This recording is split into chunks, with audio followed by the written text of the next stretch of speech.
على رسوله الكريم أما بعد فأعوذ بالله من الشيطان الرجيم بسم الله الرحمن الرحيم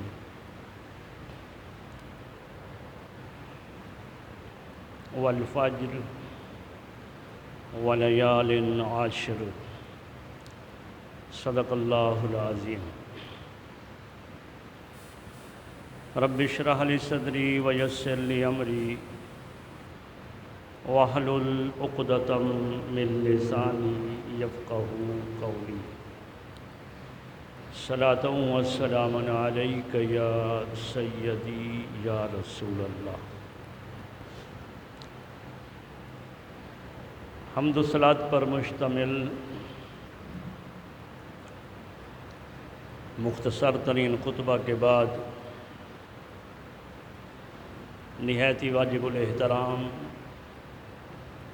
معزز و محترم سامعین کرام، عزیزان گرامی قدر، اللہ رب العزت کے فضل و کرم سے،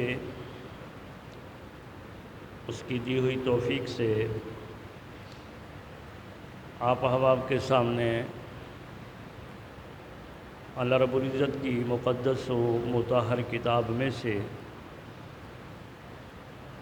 دو آیت کریمہ تلاوت کرنے کا شرف حاصل کیا ہے۔ دعا گو ہوں کہ اللہ تبارک و تعالی مجھ بندہ نچیز کو حق اور سچ کہنے کی توفیق عطا فرمائے اور ہمیں عمل کی توفیق عطا فرمائے۔ یہ مقدس مہینہ ذوالقعدہ کا اختتام پذیر ہونے والا ہے۔ آج غالباً 27 تاریخ ہے اور اس کے بعد ایک عظیم مہینہ داخل ہونے والا ہے جو ابھی ہم پر سایہ فگن ہے، جس کا نام ہے ذوالحجہ۔ ذوالحجہ کا مہینہ بڑی برکت والا ہے، عظمت والا ہے۔ آپ اس کی عظمت کا اندازہ یوں لگائیے کہ جو آیات کریمہ میں نے تلاوت کی ہیں، والفجر، قسم ہے فجر کی، ولیال عشر، اور 10 راتوں کی۔ مفسرین کرام اس پر متفق ہیں، جمہور کا یہی مذہب ہے کہ والفجر سے مراد ذوالحجہ کی پہلی تاریخ کی فجر ہے۔ بس اتنا اختلاف ہے کہ یا اس سے مراد وہ 10 ذوالحجہ ہے جس دن آپ قربانی کریں گے، اور ولیال عشر، اور قسم ہے 10 راتوں کی، تو اس سے مراد ذوالحجہ کی 10 راتیں ہیں۔ پہلے عشرہ کی جو راتیں ہیں، رب کائنات نے ایک فجر کی قسم اٹھائی ہے، وہ یکم ذوالحجہ ہے یا 10 ذوالحجہ ہے، اور رب کائنات نے ان عشرہ کے ہر رات کی قسم اٹھائی ہے۔ اس عشرے کی عظمت ہی کچھ اور ہے۔ حضرت موسیٰ علیہ السلام جب کوہ طور پر چلے پر تھے، چلہ تو نہیں، پہلے 30 راتیں تھیں، تو 30 راتیں پھر 10 بڑھائی گئیں، تو 30 راتیں وہ پورا مہینہ ذوالقعدہ کا تھا جو ابھی مہینہ چل رہا ہے۔ پھر جب اس پر 10 اور بڑھائی گئی، وہ جو 10 بڑھائی گئی تھیں وہ 10 دن جو ہے وہ ذوالحجہ کے 10 دن تھے۔ نبی کریم صلی اللہ علیہ وآلہ وسلم نے بھی اس ماہ مقدس کا جو مقام ہے، مرتبہ ہے، وہ ارشاد فرمایا ہے کہ یہ ذوالحجہ کا مہینہ اور اس کی بالخصوص پہلے 10 دن فرمایا کہ اس 10 دنوں میں 9 دن کا روزہ رکھنا، 9 ذوالحجہ تک، کیونکہ 10ویں ذوالحجہ کو قربانی کا دن ہے، اور قربانی والے دن روزہ رکھنا مکروہ تحریمی ہے، حرام کے قریب ہے۔ وہ تو عید کا دن ہے، کھانے پینے کا دن ہے، ضیافت کا دن ہے، لیکن وہ جو 9 دن ہیں پہلے، اس کا مقام نبی کریم صلی اللہ علیہ وآلہ وسلم نے ارشاد فرمایا کہ ہر دن کے روزے کا ثواب 1 سال کے روزے کے برابر ہے۔ اندازہ لگائیں۔ موسم جو ہے نا، آج کل تو دوسرا دن ہے، کچھ ہوا ٹھنڈی ہے، بیچ میں 2-3 دن آئے کہ موسم جو ہے بہت سخت ہے۔ اب وہ ایک علیحدہ بات ہے کہ اگر کوئی مریض ہے، روزہ نہیں رکھ سکتا ہے، جس کو طاقت ہے وہ روزہ رکھے تو ثواب کتنا ہے۔ اگر خطرہ ہے، جان کو خطرہ ہے، تو جان کے خطرے میں تو فرض روزے کو بھی چھوڑنے کا حکم ہے، مگر اگر کوئی رکھ سکتا ہے تو اس کا ثواب کتنا ہے کہ 8 روزے جو ہیں، 8 روزے، 8 ذوالحجہ تک، ہر روزے کا ثواب 1 سال کے برابر ہے۔ اور عرفے کے دن کا روزے کا پھر حضور علیہ الصلوۃ والسلام نے تخصیص فرمائی، 9 ذی الحجہ کا روزہ، اس کی تخصیص نبی کریم صلی اللہ علیہ وسلم نے فرمایا کہ 9 ذی الحجہ کا روزہ وہ آنے والے گزشتہ 1 سال اور آنے والے 1 سال کے گناہوں کا کفارہ ہے۔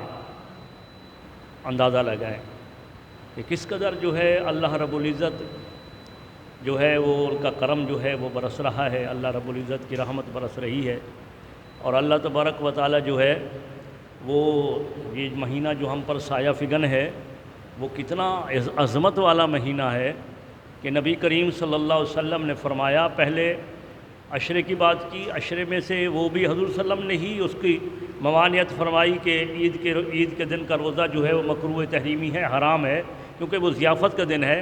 تو پھر 9 روزے بچے، 9 روزوں میں سے ہر روزے کا درجہ جو ہے بتایا کہ وہ 1 سال کے برابر ہے، 1 روزے کا ثواب، اور پھر اس کے بعد جو ہے وہ 1 روزہ جو ہے 9 ذی الحجہ کا عرفہ کا روزہ، فرمایا وہ 2 سال کے گناہوں کا کفارہ ہے، وہ 2 سال، اور اس میں ایک اشارہ بھی ہے، نبی کریم صلی اللہ علیہ وسلم نے یہ تو فرما دیا نا کہ 2 سال کا کفارہ ہے، مگر حضور نے فرمایا 1 سال گزشتہ اور 1 سال آنے والا، تو 9 ذی الحجہ کا روزے رکھنے والا گویا کہ اسے 1 سال آئندہ کی زندگی کی ضمانت بھی مل گئی، کیونکہ نبی کریم صلی اللہ علیہ وسلم نے فرمایا کہ وہ 1 سال آنے والا اور 1 سال گزرنے والا، 2 سال کے لیے وہ کفارہ ہے۔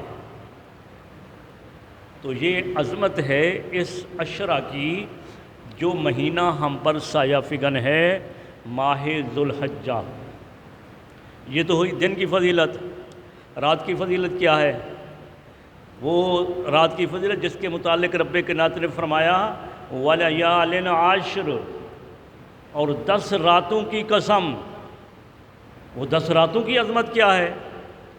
تو ان 10 راتوں کی عظمت یہ ہے، یہ بھی نبی محترم صلی اللہ علیہ وآلہ وسلم نے ارشاد فرمایا کہ ہر رات کی عبادت لیلۃ القدر کی عبادت کے برابر ہے۔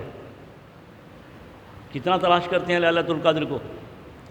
رمضان المبارک کا مہینہ، لیلۃ القدر کی رات، عبادت اور عیادت کے اندر سبھی محو ہوتے ہیں، اس لیے کہ رب کائنات نے ضمانت دی ہے کہ لیلۃ القدر خیر من الف شہر، لیلۃ القدر جو ہے 1000 مہینے سے اس کی عبادت افضل ہے، ایک رات کی عبادت۔ اور ادھر نبی محترم صلی اللہ علیہ وآلہ وسلم ارشاد فرما رہے ہیں کہ یہ مہینہ ذوالحجہ کا مہینہ، اس کی جو 10 راتیں ہیں پہلی، ہر رات کی عبادت جو ہے وہ لیلۃ القدر کی عبادت کی طرح ہے۔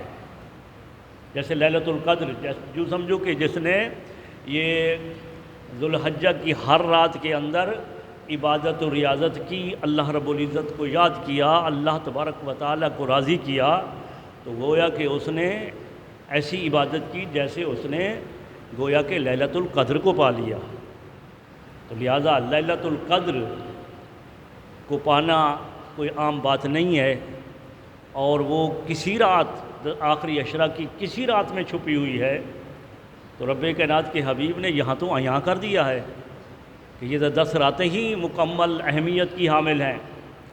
تو لہٰذا ان راتوں کے اندر بھی اللہ رب العزت کی بارگاہ میں جستجو کی جائے، اللہ رب العزت کی بارگاہ کے اندر جو ہے وہ مجاہدہ کیا جائے، عبادت و ریاضت کی جائے، بالخصوص اپنے آپ کو ان راتوں کے اندر گناہوں سے بچانا چاہیے۔ نمازوں کی پابندی، نیکی پر گامزن رہنا اور عبادت و ریاضت کرنا، اللہ تبارک و تعالی جو ان راتوں کے اندر عبادت کرے گا، اللہ تبارک و تعالی اسے لیلۃ القدر جیسی عبادت کا ثواب عطا فرمائے گا۔ تو لہٰذا ہمیں اس بات کا بھی اہتمام کرنا چاہیے۔ بالخصوص عبادت و ریاضت جو ہے، اول آخر ہم نماز تو پڑھ لیتے ہیں مگر ہم گناہوں سے نہیں بچ پاتے۔ چھوٹی چھوٹی باتیں ہوتی ہیں جس کو ہم گناہ سمجھ نہیں ہوتے۔ مثلا ہوتا ہے گناہ کبیرہ ہے اور ہم اس کو سمجھ نہیں رہے ہوتے کہ ہمارے لیے ہم سمجھتے کہ معمولی سی بات ہے۔ محفل میں بیٹھے تو کسی کی چغلی، غیبت، حسد، کینہ، بغض، یہ چیزیں وہ ہیں کہ جو عبادت کو رائیگاں کر دیتی ہیں، نیکیوں کو جلا دیتی ہیں۔ حسد جو ہے کتنا ایک گھنونا مرض ہے۔ حسد کرنے والا کیا کرتا ہے؟ خود بھی جلتا رہتا ہے اور اپنی نیکیوں کو اس طرح جلا دیتا ہے۔ نبی محترم صلی اللہ علیہ وآلہ وسلم نے ارشاد فرمایا کہ حسد نیکیوں کو اس طرح کھا جاتا ہے جس طرح خشک لکڑیوں کو آگ کھا جاتی ہے۔ آگ خشک لکڑیوں کو لگ جائے تو جلا دیتی ہے نا، راکھ بنا دیتی ہے۔ تو یہ جو راتوں کا فضیلت بتائی گئی کہ آخری عشرہ کی، پہلے عشرہ کی، ذوالحجہ کے پہلے عشرہ کی فضیلت، اس میں ہم اگر صبح شام رات کو ہم عشاء پڑھ کر کچھ تسبیحات پڑھ کر عبادت و ریاضت کر کے سو بھی جائیں، لیکن ان گھنونے مرض سے ہم تائب ہو جائیں اور یہ بالکل ہمارے وجود سے یہ صادر نہ ہوں، تو اللہ تبارک و تعالی وہ راتوں کی عبادت جو صبح اور شام کی نماز پڑھی تھی وہ مکمل رات کا ثواب عطا فرمائے گا۔ تو ان راتوں کے اندر اللہ رب العزت نے، اللہ اس کے پیارے حبیب صلی اللہ علیہ وسلم نے اس کا معجزہ سنایا کہ 5 راتیں ایسی ہیں کہ جن کے اندر جاگنا جو ہے وہ مغفرت سے خالی نہیں ہے۔ یعنی 5 راتوں میں جو بندہ جاگتا ہے، اللہ تبارک و تعالیٰ کامل مغفرت فرماتا ہے اس بندے کی۔ وہی جاگنا اسی طرح سے ہے، مثلا جاگ تو لیا لیکن حقوق العباد کا جو ہے نا وہ لحاظ نہ رکھا، تو پھر جاگنے کا کیا فائدہ؟ حقوق اللہ اس کو ادا کر لیا، حقوق العباد کو ادا نہ کیا تو پھر جاگنے کا فائدہ نہیں ہے۔ یعنی اس طرح بھی دیکھنا ہے۔ تو وہ 5 راتوں میں سے فرمایا کہ یہ 2 راتیں تو عید کی ہیں، عید الاضحیٰ، یہ ابھی 10 ذوالحجہ کو، ان کی رات کو جاگنا جو ہے یہ مغفرت سے خالی نہیں۔ جو بھی اس رات میں عبادت کرتا ہے اللہ رب العزت اس کی کامل مغفرت بخشش فرماتا ہے۔ اور دوسری رات عید الفطر کی ہے۔ عید الفطر وہ رات بھی وہ لیلۃ الجائزہ کا نام اس کا دیا جاتا ہے، لیکن یعنی کہ اس کا سارے رمضان المبارک کے اندر جتنا بخشش مغفرت ہوتی ہے تو ان کے برابر ہی اس ایک رات کے اندر بخشش مغفرت رب کائنات فرماتا ہے۔ اتنا عظمت والی رات۔ اور ایک رات ہے لیلۃ القدر کی، جس نے رمضان المبارک کی آخری عشرہ میں جس کو پا لیا۔ اور ایک رات ہے ان میں سے شب برات کی۔ شب برات کی عبادت بھی نجات سے خالی نہیں ہے۔ اور ایک رات اس میں ہے عرفہ کی رات، 9 ذی الحجہ کی رات جو ہے، اس رات بھی اللہ رب العزت کی بارگاہ میں وہ جو عبادت اور ریاضت کرتا ہے اللہ تبارک و تعالی جو ہے اس کی کامل بخشش فرماتا ہے۔ تو لہذا یہ جو ہم پر مہینہ سایہ فگن ہے یہ معمولی مہینہ نہیں ہے، یہ بڑی برکت والا مہینہ ہے، یہ عظمت والا مہینہ ہے، جن کے فجر کی رب کائنات نے قسم اٹھائی ہے اور 10 راتوں کی قسم اٹھائی ہے۔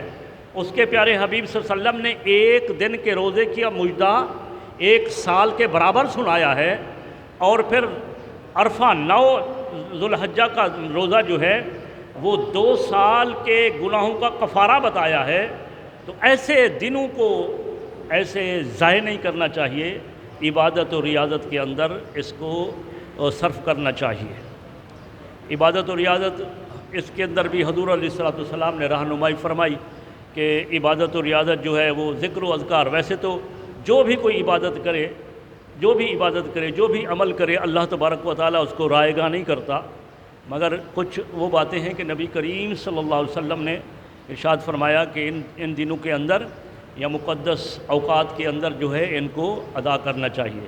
ان میں سے ایک ہے سبحان اللہ، الحمدللہ، لا الہ الا اللہ، اللہ اکبر۔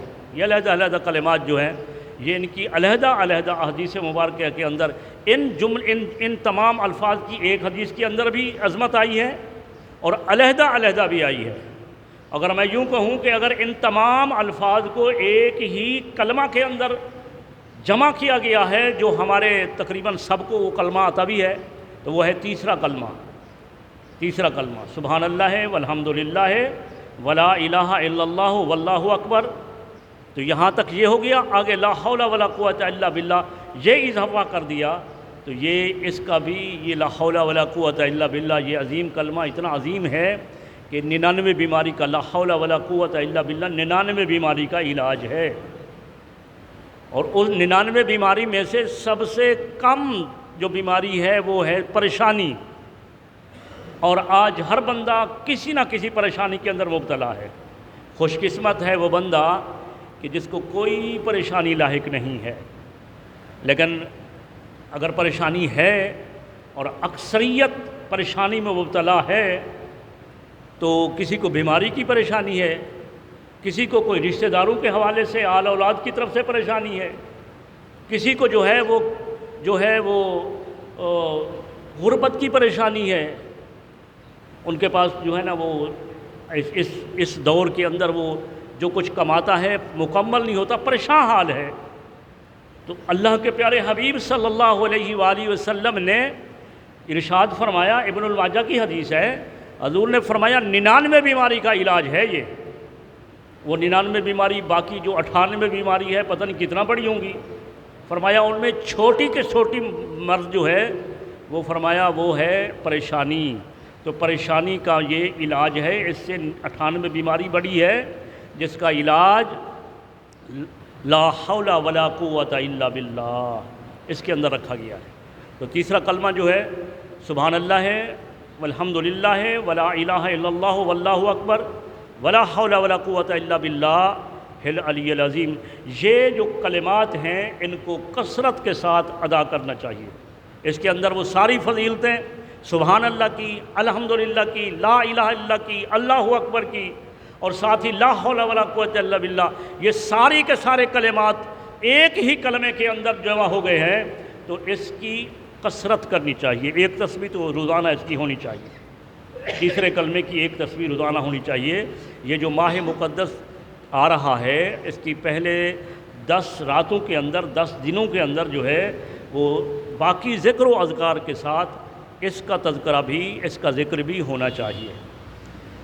باقی یہ ہے کہ ان سایہ فگن مہینے کے اندر جو ہے وہ پھر 9 ذی الحجہ کا دن، عرفہ کا دن، اور حجاج کرام کے لیے جو وہاں خوش قسمت جاتے ہیں سبحان اللہ ان کے لیے تو کیا ہی کہنا، مگر یہ ہے کہ ہمارے لیے بھی کسی خیر سے خالی نہیں ہے، ذکر و اذکار کے حوالے سے، روزے کے حوالے سے، بالخصوص پھر 10 ذو الحجہ کا دن، قربانی کا دن، کہ رب کائنات کو جو اتنا محبوب دن ہے، کہ رب کائنات اس دن اگر کوئی ایک طرف کروڑوں روپے خرچ کر دے اور ایک طرف وہ جو ہے وہ 50,000 کا ایک دمبا خرید کر ذبح کر دے، تو رب کائنات کو اس کے ارب روپے کی ضرورت نہیں ہے جو اس نے خرچ کیا، صدقات کیے، مگر خون جو بہایا ایک 50,000 روپے کا یا ایک 28-30,000 کا حصہ رکھا،